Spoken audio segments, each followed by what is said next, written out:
रुक्मणी और भीष्मक, कृष्ण के मृत्यु उत्सव पे तुम दोनों का स्वागत है।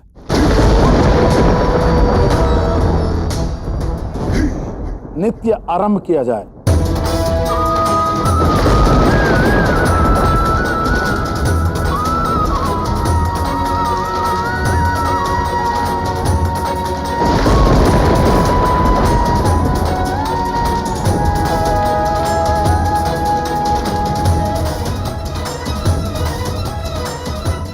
रुक जाओ।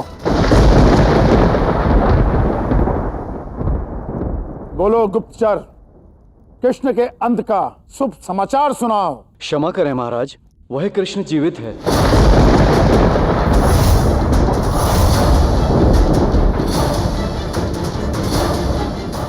केवल यही नहीं महाराज, उसने तो हमारे सैनिकों के प्राण बचाकर उन्होंने अपनी सेना में सम्मिलित कर लिया है। इसी के साथ अब मथुरा की सेना 1.5 गुना बढ़ गई है महाराज। मगध सम्राट, ये कैसा दैवीय व्यक्ति है ये कृष्ण। इतनी भीषण अग्नि को भला कैसे कोई व्यक्ति बुझा सकता है? कैसे संभव है सम्राट?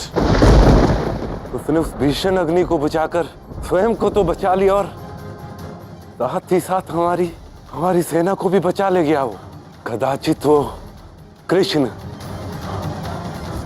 महान योद्धा प्रतीत होता है। ऐसे महान योद्धा के साथ युद्ध करना मूर्खता है सम्राट। रुक्मणी, ये कहने के लिए मैं तुम्हारी जीवा खींच लूंगा। क्षमा करें सम्राट। किंतु मैं बोलूंगी।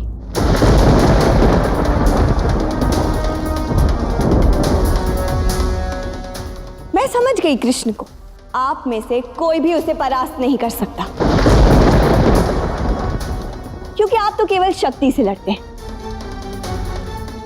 किंतु कृष्ण वो शक्ति और युक्ति दोनों में सामंजस्य बनाकर लड़ता है। यदि वो शत्रु के सैनिकों को बचाने के लिए पर्वत चढ़ सकता है, तो मुझे विश्वास है कि मुझे बचाने के लिए मेरे बुलाने पर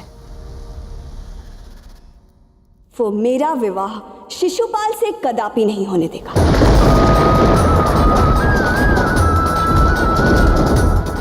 वो मेरे लिए आएगा और मुझे यहां से लेकर जाएगा, और आप सब मूक और असहाय बनकर देखते रह जाएंगे। कटु है, किंतु यही सत्य है। रुक्मणी, सत्य क्या है मैं तुम्हें बताता हूं। रुक्मणी, मुझे पता नहीं किस माया से कृष्ण वहां से बच निकला, किंतु इतना अवश्य है कि वो मुझसे बड़ा योद्धा नहीं है, और यही सत्य है।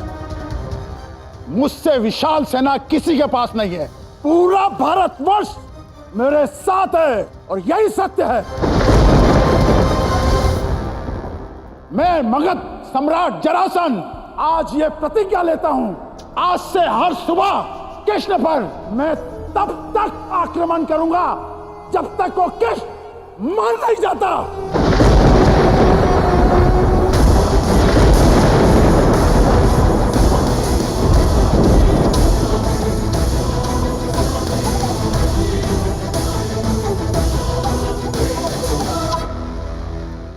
और तुम्हारे हर आक्रमण को परास्त करेगा कृष्ण, मुझे पूर्ण विश्वास है।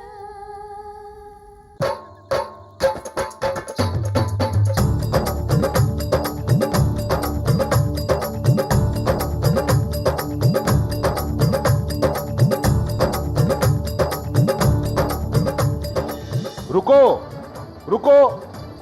क्या हुआ? देखो, यदि आप लोगों को उत्सव बनाना है तो राधा रानी की आज्ञा लेना अनिवार्य है। इस प्रकार ढोल पीटना, नृत्य करना उचित नहीं है, अनुचित है ये।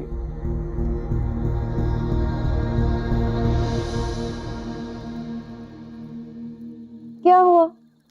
आप सब लोग इतने उत्साहित क्यों हैं? राधा रानी, कृष्ण और बलराम पर्वत पर लगी भीषण आग से बच के और साथ ही जरासंध की सारी सेना को बचाकर उन्हें मथुरा ले आए।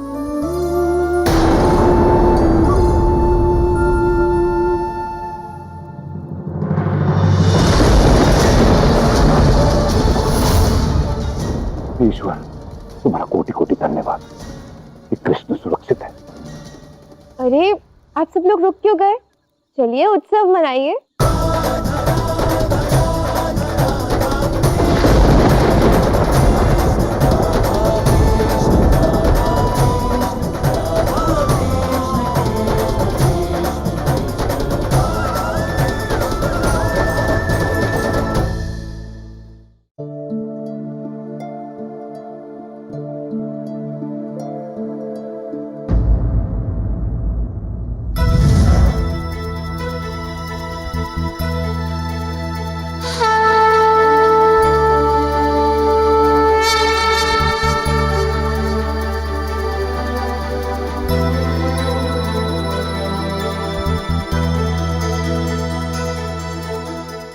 कान्हा, ये दिव्य सीढ़ी कहां से प्रकट हो गई?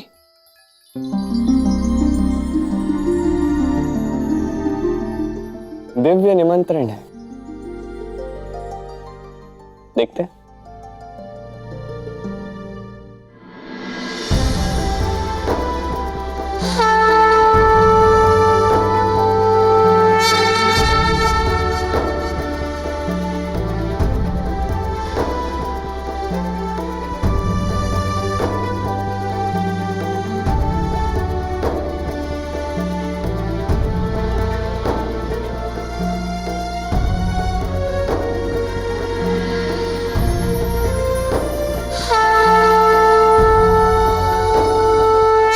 प्रणाम श्री कृष्ण, प्रणाम शेषनाग। मेरी इस प्रयोगशाला में आपका स्वागत है। समस्त ब्रह्मांड के निर्माता देव विश्वकर्मा, आपको हमारा शत शत प्रणाम। पृथ्वी पर धर्म के लिए आपको भूमि मिल चुकी है। उस पर जो भव्य निर्माण होगा वो मैं स्वयं करूंगा। देव विश्वकर्मा, मेरी इच्छा है कि ये स्थान, ये भूमि देवलोक से भी अधिक सुंदर और दिव्य होनी चाहिए। तो इसका निर्माण आपके अतिरिक्त तो और कोई कर ही नहीं सकता। धन्यवाद नारायण। आप केवल इतना बता दीजिए कि किस प्रकार की, कौन से देवलोक की, कौन से ब्रह्मलोक की नगरी आपके लिए बनाऊं। और यदि आप चाहें तो साक्षात गोलोक या बैकुंठ को ही धरा पर उतार दूं। बस आप आज्ञा दीजिए। देव विश्वकर्मा, मुझे इसका कोई अनुमान नहीं है। नारायण, यदि आप ही को नहीं पता तो फिर मैं ही कैसे अनुमान लगा सकता हूं कि मैं आपके लिए क्या बनाऊं। जो प्रेम है, जो धर्म का, संसार का आधार है, वही तो राधा है। इसलिए ये निर्णय राधा लेगी कि द्वारका की ये नगरी, इसका निर्माण कैसे होगा। किंतु कान्हा, राधा भला कैसे बता पाएगी और उसे कैसे ज्ञात होगा? पता चलने की बात तो तब आती है जब हम पहले से नहीं जानते, किंतु इस रचना के विषय में राधा पहले से ही सब जानती है। बस आवश्यकता है तो इतनी कि राधा अपनी काल्पनिक शक्ति को जागृत करे। एक बार राधा कल्पना में डूब गई, तत्पश्चात हम सभी जान जाएंगे। निसंदेह मैं उस क्षण की प्रतीक्षा करूंगा। देवी राधा की कल्पना से बनी उस सुंदर नगरी को देखने के लिए मैं भी अति उत्सुक हूं। मुझे विश्वास है कि जिसके मन में इतना प्रेम है, वो जिस भी स्थान की कल्पना करेगी वो संसार का ही नहीं, वो ब्रह्मांड का सबसे सुंदर और सुरम्य स्थान होगा। इस रचना को देखने के लिए तो मैं भी अत्यंत उत्सुक हूं। केवल आप ही नहीं है, ये समस्त ब्रह्मांड उत्सुक है। राधा का ये स्वप्न सबसे बड़ा और सबसे दिव्य है, सबसे सुंदर है, उसे साकार करेगा उसका कृष्ण।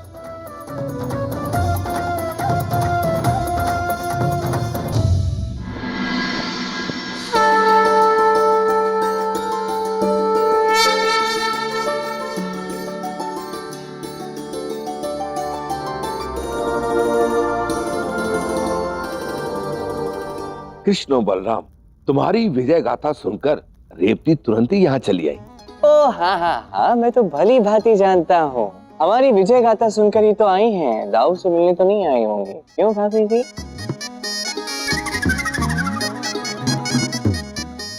कृष्ण, मैं तुम्हारी वजह से अत्यंत प्रसन्न हूँ।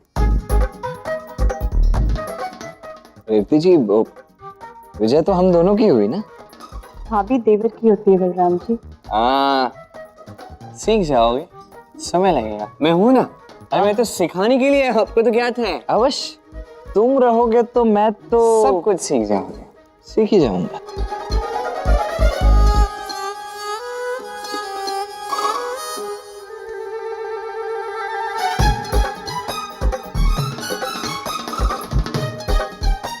मैं क्या देता हूँ रेवती जी, आपके देवर ने आपके लिए केवल विजय नहीं लाई है, एक शुभ समाचार भी लाया है ना?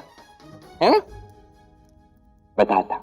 आप जैसा भव्य दिव्य सुंदर स्थान चाहती थी, वैसा स्थान मैंने आपके लिए खोज लिया है। स्थान तो बलराम जी खोजने वाले थे, पूजा देवर जी ने। तो नहीं, रेवती जी, यहाँ ना कुछ मिथ्या बोध हो रहा है। मैं अभी समझाता हूँ। बलराम जी, आप स्वयं तो मेरे विषय में कुछ नहीं सोचते। कुछ नहीं सोचते? आप चुप रहिए। चुप रहिए। कृष्ण कुछ कह रहा है। हाँ कृष्ण बोलो। मैं क्या कह रहा था? हाँ, आपको जैसा स्थान चाहिए ना, वैसा ही निर्माण होगा। वैसा स्थान जैसा आपके स्वप्न में है, वैसा ही स्थान खोज लिया, और वहां का निर्माण भी आप ही के अनुसार होगा। आप बस आदेश कीजिए, आपका देवर आपके लिए वो सब का निर्माण करेगा। ठीक है? कृष्ण, तुम सच में सबसे अच्छे देवर हो। थोड़ा बलराम जी को भी सिखाओ ना, ये तो मेरे विषय में कुछ अधिक सोचते ही नहीं है। अच्छा, तो मैं रात्रि में तुम्हें सोच के बताती हूँ। चलिए नाना श्री। चलिए। ये क्या प्रपंच लगा कर रखा है खाना? तुमने मुझे फंसाया, वो तो फिर भी ठीक है, वो तो छोड़ ही दो। रेवती जी को झूठे स्वप्न क्यों दिखा रहे हो तुम? वहां कहकर आ रहे हो कि राधा की कल्पना के अनुसार बनेगा द्वारका, और यहाँ अब रेवती जी से कहा तुमने कि उनके अनुसार बनेगा। दाऊ, आपको क्यों लगता है कि राधा, रेवती जी या अन्य कोई मेरे लिए अलग अलग है? मेरे लिए सब कुछ केवल राधा है, और कृष्ण के जीवन में जो भी होगा राधा के स्वप्न अनुसार ही होगा, और कुछ नहीं। मुझे ज्ञात है कान्हा, तुम्हारे और राधा के प्रेम के विषय में इस संसार में कोई मुझसे अधिक नहीं जानता है, इसीलिए उस पर तो मुझे तनिक भी संदेह नहीं है। किंतु मेरा कहना केवल इतना है कि अभी जब तुमने रेवती जी से ये सब कहा तो देखा ना कितनी अधिक प्रसन्न हो गई थी वो। तो अब तुमने कहा है तो तुम्हें उनके अनुसार वो निर्माण करना होगा कान्हा। मैं उनका हृदय टूटते हुए नहीं देख सकता कान्हा। क्या दाऊ, आपको लगा भी कैसे कि मैं ऐसा कुछ होने दूंगा? ऐसा कदापि नहीं होगा। सच ना? अरे सच। भाभी की प्रसन्नता का ध्यान रखना देवर का भी कर्तव्य होता है। मुझे तुम पर पूर्ण विश्वास है कान्हा। हाँ हाँ, आपको निश्चिंत रहना चाहिए। ठीक है, अब चलें? अब जाइए, मैं आता हूँ। था जैसा स्थान तुमने यमुना के भीतर देखा था, उससे भी भव्य और दिव्य स्थान का निर्माण करूंगा। भव्य और दिव्य स्थान जो मैंने यमुना के भीतर देखा था, उसे ढूंढ लिया होगा, किंतु उस पे ऐसे कैसा निर्माण करेगा जो आज तक न कभी किसी ने देखा हो, नहीं सुना हो। कृष्ण ऐसा भव्य स्थान खोज क्यों रहा है? जब उसे वो धरती मिल जाएगी तब वह उस पर कैसा भव्य और दिव्य निर्माण करवाएगा। कैसा भव्य निर्माण कराऊं कृष्ण से उस स्थान पर।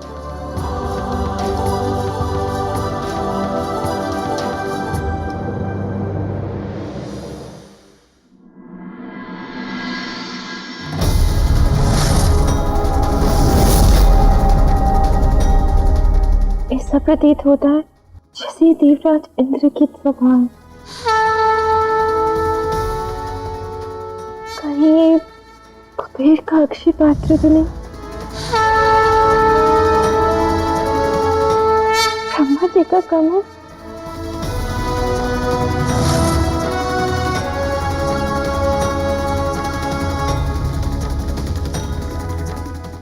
माँ सरस्वती जी की वीणा।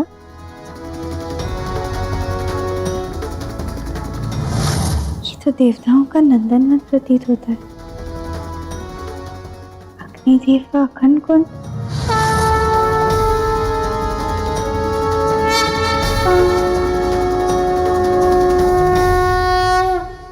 महादेव के सर से बहती गंगा जैसा पवित्र जल।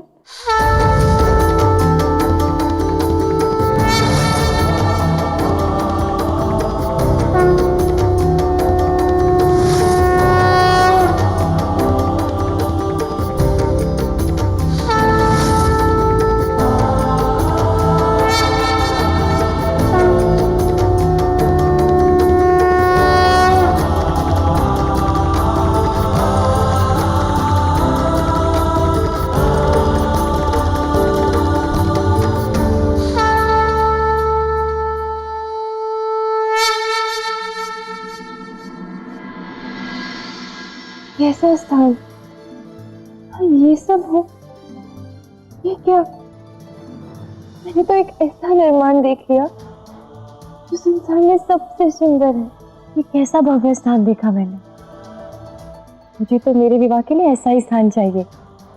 कितना भव्य और विशाल निर्माण देखा मैंने। क्या इसका निर्माण संभव भी है? कभी नहीं। यदि कृष्ण बनाए तो ऐसा स्थान बनाए मैंने अभी अपने स्वप्न में देखा। सखी की इच्छा, मेरे लिए आदेश।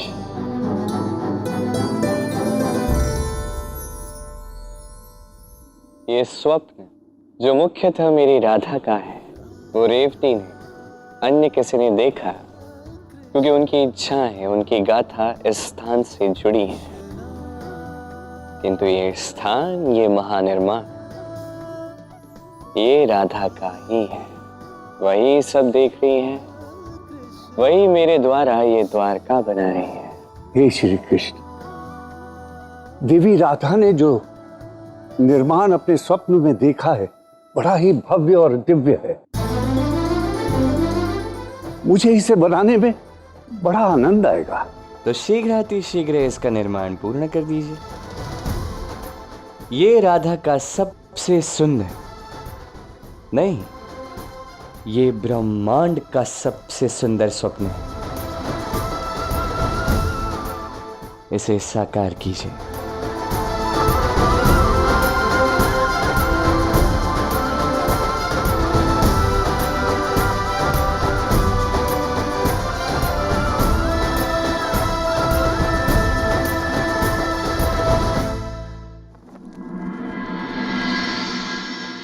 पांच, चार, तीन, ये दो। आप क्या गिनती करने लग गए हो तुम? एक। कृष्ण सुनो तो, जी बताइए। मैंने वैसा स्थान देख लिया है। कल रात मुझे स्वप्न आया था, मैंने वैसा निर्माण देखा जैसा मुझे चाहिए था। क्या बात करिए आप? मैं बताऊं तुम्हें कैसा स्थान था? हाँ बताइए ना अवश्य। आप एक काम कीजिए, इधर आइए। आपने सब कुछ ना मुझे लिख के दीजिए। क्या दाऊ का विवाह है, आपका विवाह है, कोई त्रुटि तो नहीं हो सकती ना? आप एक काम कीजिए, आप एक एक बात लिख कर दीजिए। आपकी इच्छा अनुसार ही इसका निर्माण होगा, मैं आपको वचन देता हूँ। हाँ हाँ लिख कर दे देना। अधिक समय नहीं है, जितना शीघ्र लिखोगे उतना शीघ्र बनेगा। ठीक है कृष्ण, मैं तुम्हें लिख कर देती हूँ, बिल्कुल वैसा ही बनाना। जी अवश्य। रेवती जी वो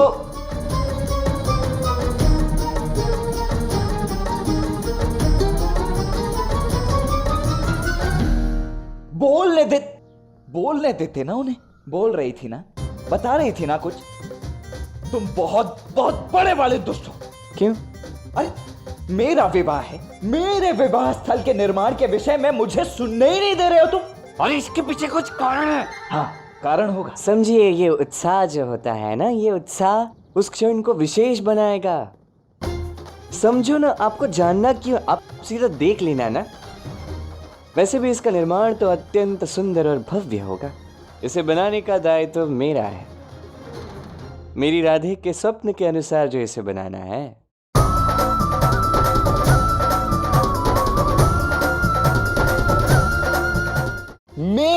विवाह स्थल के निर्माण के विषय में मुझे सुनने ही नहीं दे रहे हो तुम। इसे बनाने का दायित्व मेरा है, मेरी राधे के स्वप्न के अनुसार जो इसे बनाना है। रेवती जी या राधा? दोनों। कान्हा की लीला अपरंपार है। ये कब क्या करता है बस इसे ही ज्ञात होता है। धन्य है। क्या हुआ राजकुमारी, आप इतनी प्रसन्न क्यों हो?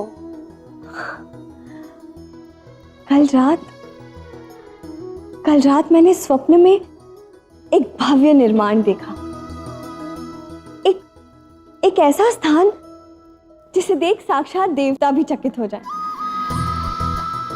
और मुझे पूर्ण विश्वास है कि मेरा उस स्थान का और कृष्ण का कोई ना कोई संबंध अवश्य है।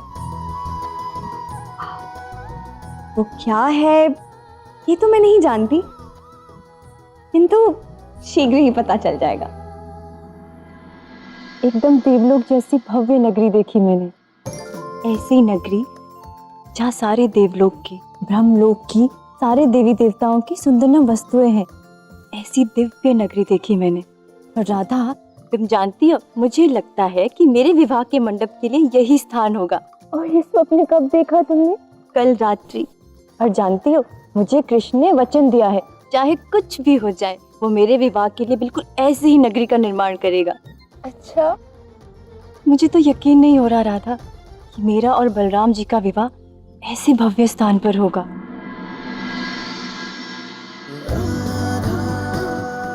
कृष्ण, बड़े ही लीलाधर हो तुम। ये सब तुम कर मेरे लिए रहे हो। ये स्वप्न भी मैंने देखा, पर तुमने इसे ही रेवती के मन में भी डाल दिया, ताकि तुम निश्चिंत होकर मेरी इच्छा अनुसार उस स्थान का निर्माण कर सको।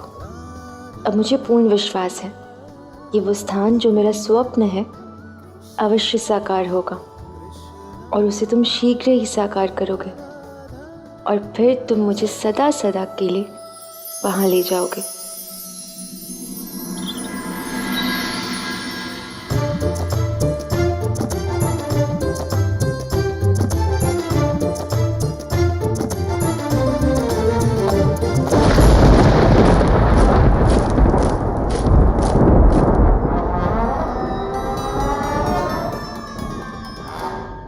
ओ देखो कान्हा, उस मूर्ख जरासंध के सारे सैनिक पुनः आ गए हैं युद्ध करने, वो भी इतनी प्रातः। बताओ। हार नहीं तो क्या, आप जरासंध को हारने में इतना आनंद आता है तो उसे आनंद दे ही देते हैं। वैसे ये भी उचित ही है।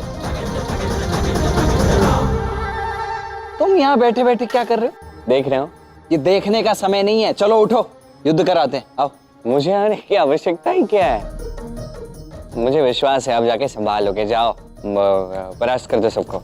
एक तो पहले ही तुमने इतना विकट संकल्प लिया हुआ है कि मथुरा का, हमारी सेना का कोई भी सैनिक मरना नहीं चाहिए। ऊपर से अब तुम चाहते हो कि इन सब सैनिकों से मैं अकेला ही लड़ूं, अर्थात तुम मेरे साथ चल भी नहीं सकते। तो उसमें क्या समस्या है? अरे आप मेरी मन की भावनाएं समझ ही नहीं पाते हो। अब सोचो ना, वो जो सैनिक वहां खड़े वो क्या सोचेंगे कि बलराम अकेला नहीं लड़ता है, उसे किसी की आवश्यकता होती है, अर्थात बलराम दुर्बल है, और ये मैं कदापि नहीं चाहता। मेरे होते हुए आपके मान को ठेस पहुंच ही नहीं सकती, तो मेरा ये त्याग है आपके सम्मान को बचाने के लिए। आप समझो ना। ठीक है, ठीक है, ठीक है ना? बस तो तुम सारे सैनिक क्या देख रहे हो? अभी दांव आएंगे, तुम्हें परास्त करेंगे। दांव।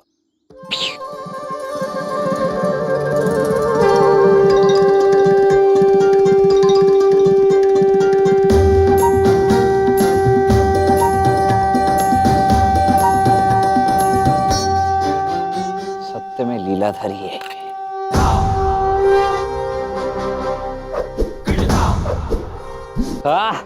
चलो आरंभ करते हैं। 3, 2, 1 लड़ो।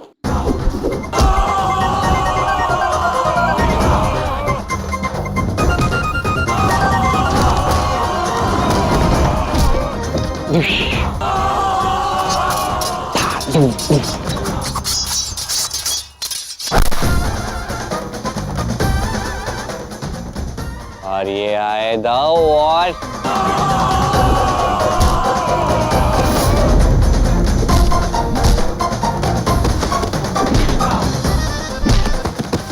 डुम डुम डुम डुम डुम डुम।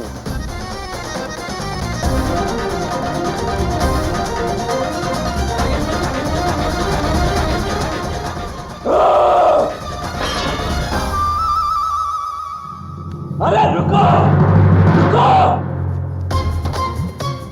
हाँ भागो, और तीव्र गति से भागो, और भागकर सीधे जाना अपने सम्राट जरासंध के पास और बताना उसे कि कैसे पिटाई की तुम सबकी मैंने। और ये भी कह देना कि जब तक बलराम यहाँ है ना, तब तक वो कभी विजयी नहीं हो सकता।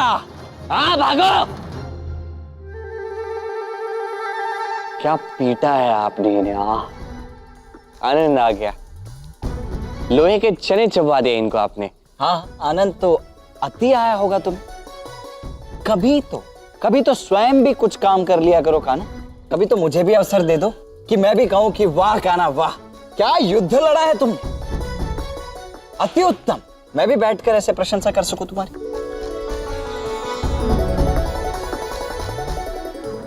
आएगा, ऐसा क्षण आएगा, अवश्य आएगा। अब चिंता मत कीजिए।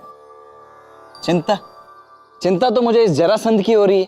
कैसा विचित्र प्राणी है ये। कान्हा, मुझे एक बात बताओ, यदि ये इस प्रकार प्रतिदिन हम पर आक्रमण करता रहेगा तो क्या हम प्रतिदिन इससे लड़ते रहेंगे? ये कैसे संभव होगा और कब तक चलेगा ये? नहीं, हमें प्रतिदिन इससे लड़ने की आवश्यकता नहीं है। कैसी बातें कर रहे हो तुम?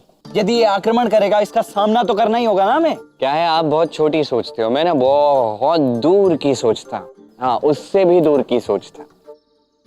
इसलिए मुझ पर विश्वास कीजिए, प्रतिदिन हमें जरासंध से नहीं लड़ना होगा। ऐसे अपनी बातों के जाल में उलझाने से अच्छा मुझे सीधे सीधे नहीं बता सकते कि इसका कारण क्या है? ना, सीधे सीधे बातें सीधे लोग करते हैं, और मैं क्या, मैं तो लीलाधर हूं। वो भी उच्च श्रेणी का। उच्च श्रेणी का। युवराज की जय हो। आप दोनों को महाराज उग्रसेन ने तुरंत बुलाया है। ठीक है, आप जाइए, हम आते हैं। देखते हैं।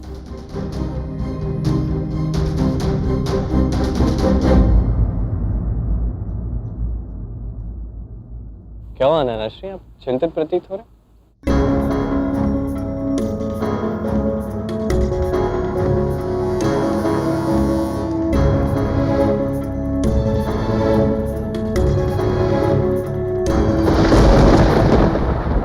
क्या हुआ कान्हा? किसका संदेश है? रेवती भाभी के पिता श्री राजा कुकुदमी का संदेश है ये। अच्छा, तो बताओ क्या लिखा है उसमें? यही कि आपका और रेवती जी का विवाह कौशल स्थली में नहीं हो सकता।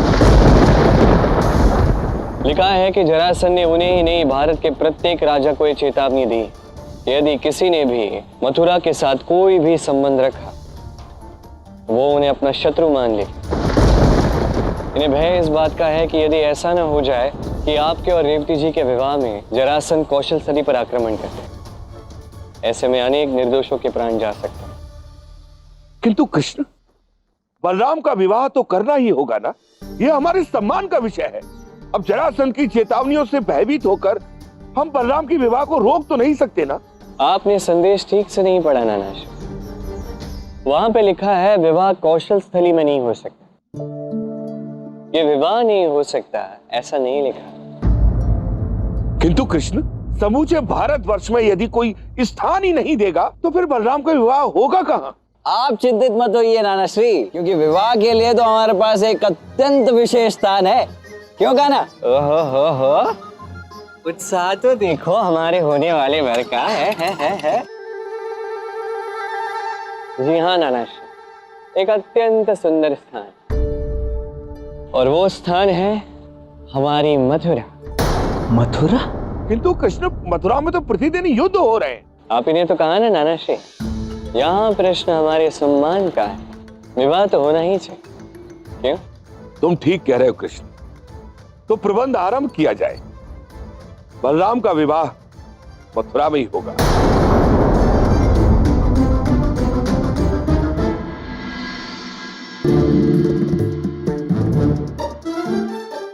मथुरा में? ये कैसा उपहास है? तुमने स्वयं रेवती जी को वचन दिया था ना कि हमारा विवाह उनकी स्वप्न नगरी अर्थात भव्य दिव्य द्वारका में होगा करके। फिर अब तुम ये क्यों कह रहे हो कि ये विवाह यहाँ मथुरा में होगा, वो भी इस युद्ध की परिस्थिति के मध्य? शांत हो जाइए। आप विवाह से पूर्व रेवती भाभी को लेकर अत्यंत भावुक हो रहे हैं। द्वारका का निर्माण हम कर रहे हैं प्रजा के हित के लिए, अर्थात द्वारका का निर्माण मेरे विवाह के लिए नहीं हुआ। विवाह विवाह दाऊ, समझिए बात को। विवाह के लिए द्वारका का निर्माण नहीं हो रहा है। द्वारका का निर्माण हम कर रहे हैं इस प्रजा के कल्याण के लिए।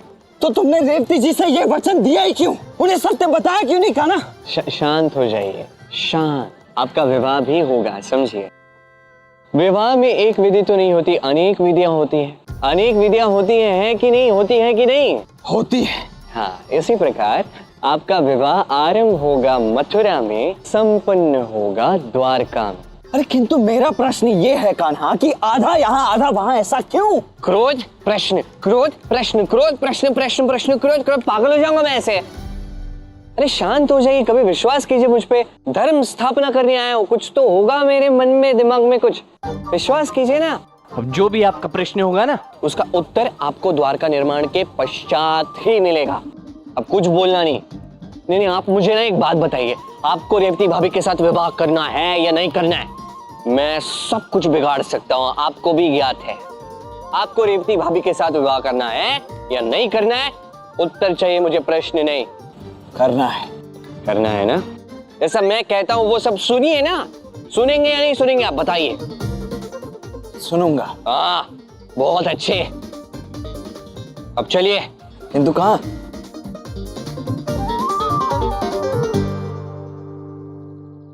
आपने मुझसे प्रश्न पूछा, प्रश्न पूछा आपने मुझसे।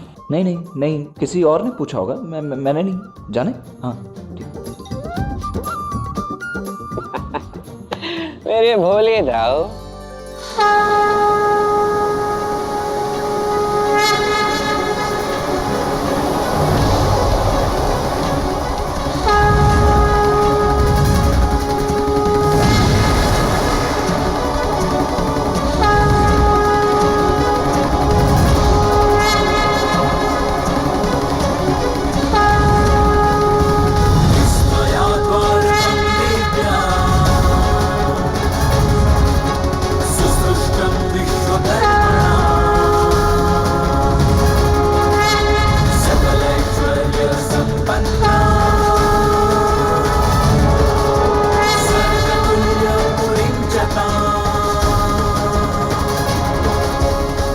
देव विश्वकर्मा, द्वारका का निर्माण हो चुका है। जी श्री कृष्ण।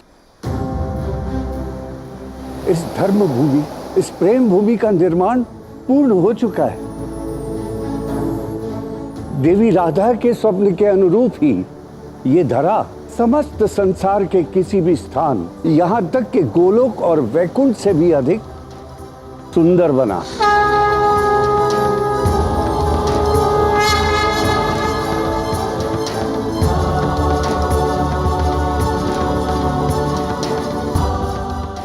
आप देख क्या रहे हो? इसे समुद्र से बाहर निकालूं, मैं इसे देखने के लिए अत्यंत उत्सुक हूं। अभी नहीं था। राधा की इच्छाओं को पूर्ण करने के लिए, द्वारका के उत्थान के साक्षी बनने के लिए ये समस्त ब्रह्मांड यहाँ आने वाला है।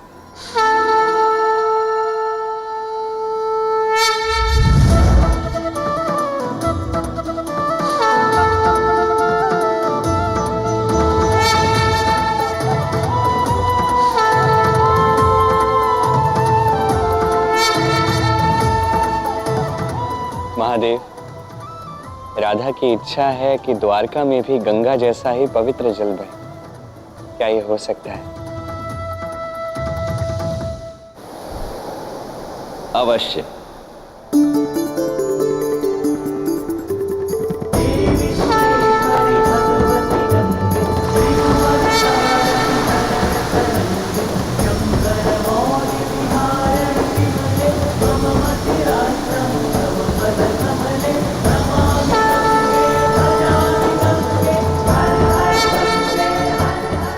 कुबेर, यदि आपकी अनुमति हो तो अक्षय पात्र यहाँ रह सकता है।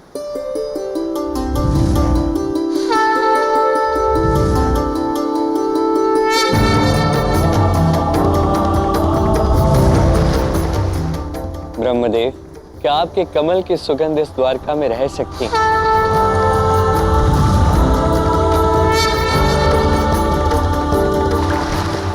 द्वारका में मेरी वीणा के स्वर भी तो गूंजेंगे श्री कृष्ण।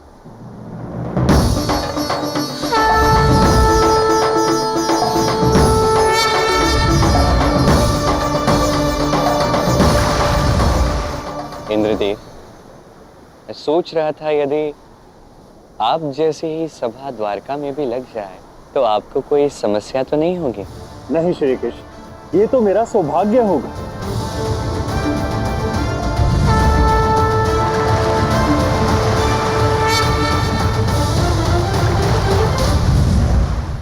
जी श्री कृष्ण, मेरा एक अंश सदैव द्वारका की रक्षा करेगा।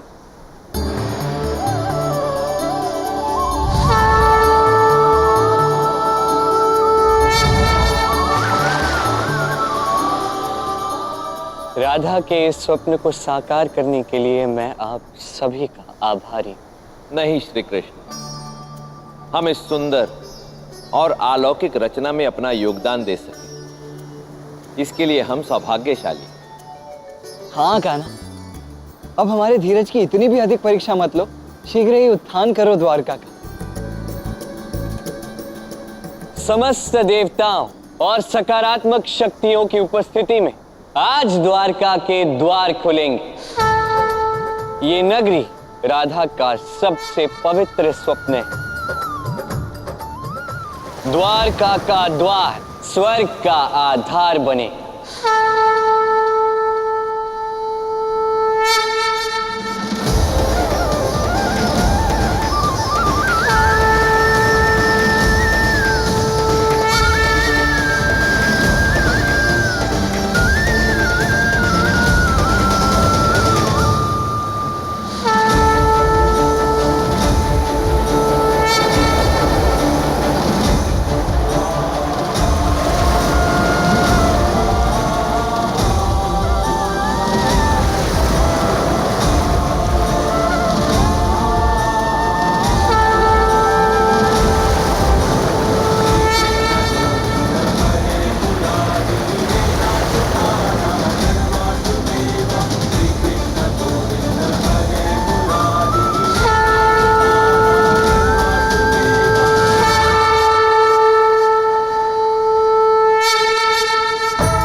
हो ना हो, ये तुम्हारा ही दिव्य संकेत है कृष्ण। मैं समझ गई, जो तुमने कहा था वो कर दिया है। वो निर्माण राधा कृष्ण का स्थान बन चुका है।